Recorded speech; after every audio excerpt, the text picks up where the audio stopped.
Welcome to this tutorial on how to create a clear start in your writing. I'll begin by explaining the basic steps to writing a good clear essay, and then we'll look at a sample of student work and see how we can take something that's good and make it better. Your first step is to draft your essay by getting your ideas onto the page.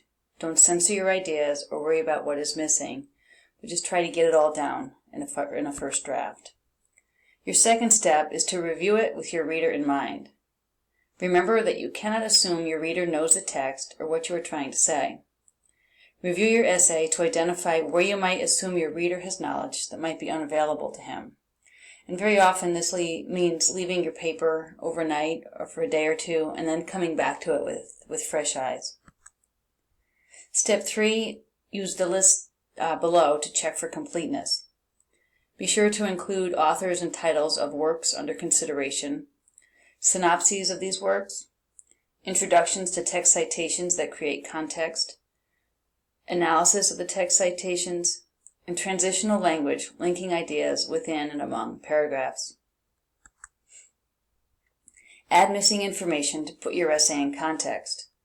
Explain your quotation. What is happening in the original text where they occur? Why do you think they are important? So let's just take a minute and you read for yourself this draft introduction, which is an authentic sample of student work.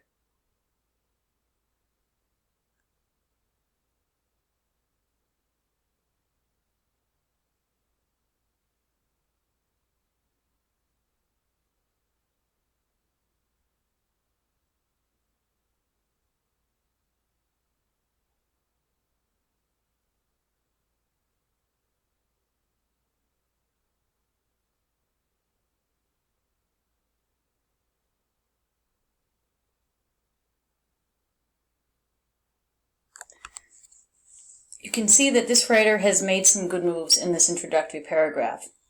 She has identified the authors and the texts of the works that she is considering in this essay, and she has begun with a clear claim.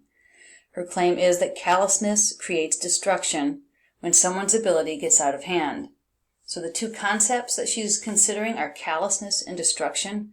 She's linked them with a good verb, creates, and she's added the when clause, when someone's ability gets out of hand.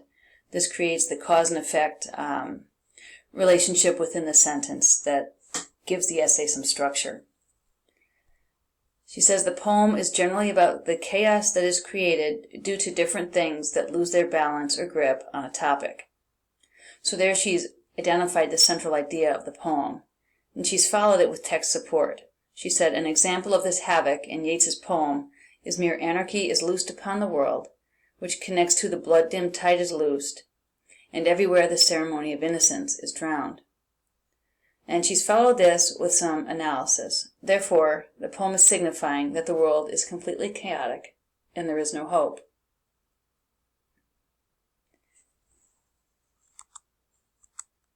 Reviewing this checklist, let's think about what might be missing from this beginning. She's got the authors and titles of the work.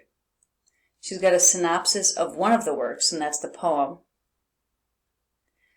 She's given some context for the text citations that she's included, and she's followed those citations with analysis. Okay, and since we've just looked at the first paragraph, we don't have transitional language linking ideas within paragraphs, but truly there isn't much language that's linking the ideas within this introductory paragraph.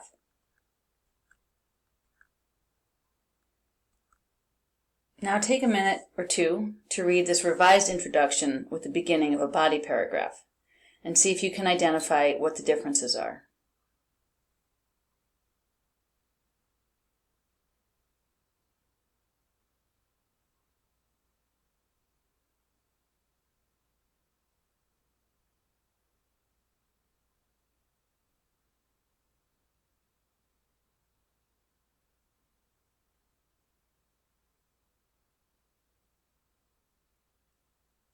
Okay, in this revision, I've made some changes that I've highlighted, and let's just look at what they are. The very beginning, I kept the claim, but I changed the verb from creates to causes, and this change in diction was a personal choice because I struggled with the idea of creating destruction. Creating destruction can work, but again, I was making the revision, so I made that change.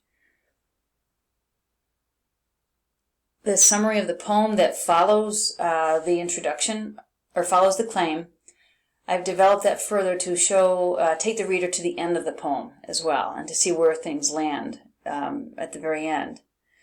And then I've taken that idea in the sentence, the movement from chaos to order in the poem mirrors the sequence of events in the Odyssey, an epic about a man who spends 10 years adrift on a sea full of monsters, goddesses, and an angry god seeking to humble him.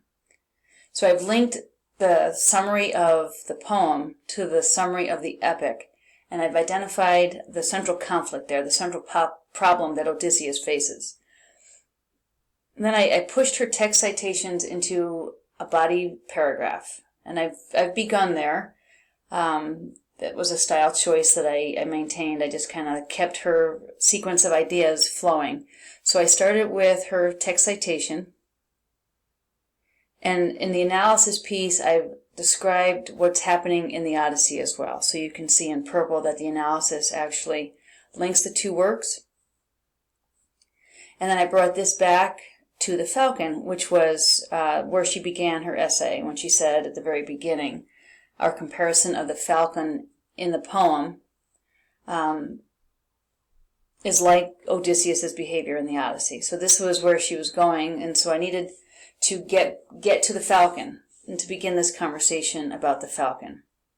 So I linked these two ideas, and the next move the writer would make in this draft would be to explain with text support how Odysseus is exactly like the Falcon and what's happening in the text. If this were a discourse reflection essay, the writer would bring in the conversation she had with her classmates to support this thinking. But for our purposes today, for this tutorial, what I hope you'll see is that we've taken what was good work to begin with and developed it further by clarifying the thinking behind the ideas that were expressed initially. So it's not about starting over, but continuing and developing. Thank you. The last step, really, in any writing task is to let another reader decide when you're done.